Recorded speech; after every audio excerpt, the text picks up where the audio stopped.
smashing this down onto the bottom of your cookie dough sheet, all the way around. Now that our entire baking dish is covered, we can move on to the next step, but you can see that it's a little bit different colors here. I ran out of this brand of cookie dough, so this just looks a little different. It's a second brand, but it's gonna taste exactly the same.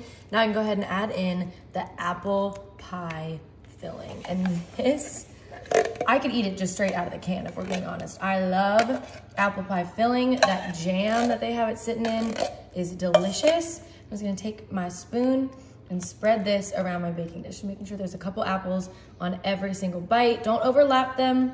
You just wanna make sure that no one's being stingy with their apples, and just spread this around. Not too much, because we got a lot of other stuff to add onto here, but that is perfect, just those good thick apples. Now they don't add enough cinnamon on there for my liking, so I'm gonna go ahead and add about 2 tablespoons worth of cinnamon right on top, really making sure to hit those edges of those sugar cookies as well. And now for some cream cheese. I like to include this in the more cheese, more better category. A lot of people don't consider this actual cheese, but it's in the name, so I don't really know how you can deny it. It's cream cheese. It's cheese label. So we're gonna go ahead and go in with this entire jar of cream cheese, just dolloping this onto there as best as possible. And I'm just using that same spoon that I used for the apple pie filling. I know it looks dirty, but it's fine. I'm using the whole thing anyways, and it's all going to my family, so none of them really care. I'm just gonna give this a gentle smash. This isn't gonna spread super well, but we're just looking to kind of smash it down as much as possible. But remember, in the oven,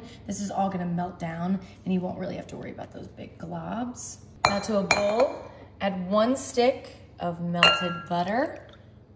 Half melted. Half melted, that's right. We're gonna smash that down. Then we're gonna go in with some graham cracker crumbs, just eyeballing this. You don't wanna make it too thick, so I don't know, maybe a little under 1/4 of a cup. Now I have some light brown sugar. This is a very sweet dish, so we're going with light brown sugar just to kind of keep the calories as low as possible.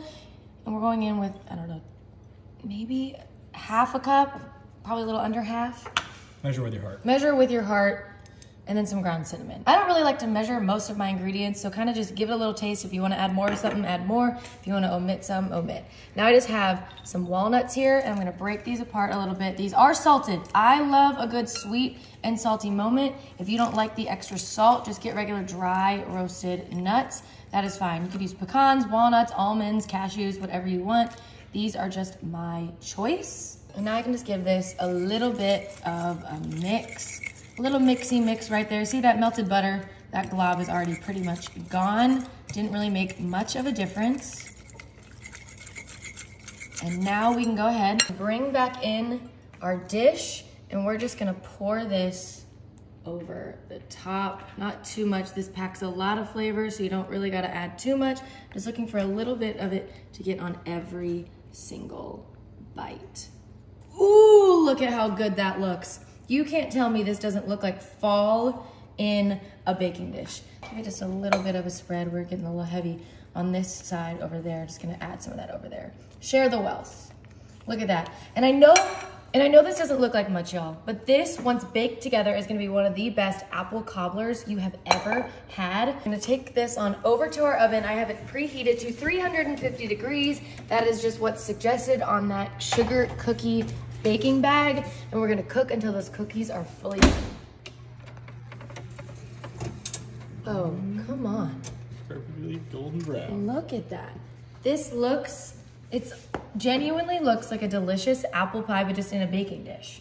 Just a little less, it's a little unconventional. This looks so good. Like that crust is absolutely perfect. I think I want this corner piece. What do you think? That does look good. This one looks fantastic. Really gonna get under there. I wanna make sure I get all of that delicious bottom crust. Let's see, can we slide it out? Really keep together. Do it. Oh yeah. Oh. There it goes. Not even. That crust looks perfect. Not even slightly a problem. Look at that. This is perfect. Look at that delicious apple pie. Now, no apple pie is complete without some vanilla bean ice cream. So I, of course, have to give a delicious, large, heaping scoop of vanilla bean ice cream. Look at that. And that is how it's done. This is how you impress your grandma and convince her that you know how to make the world's best apple pie.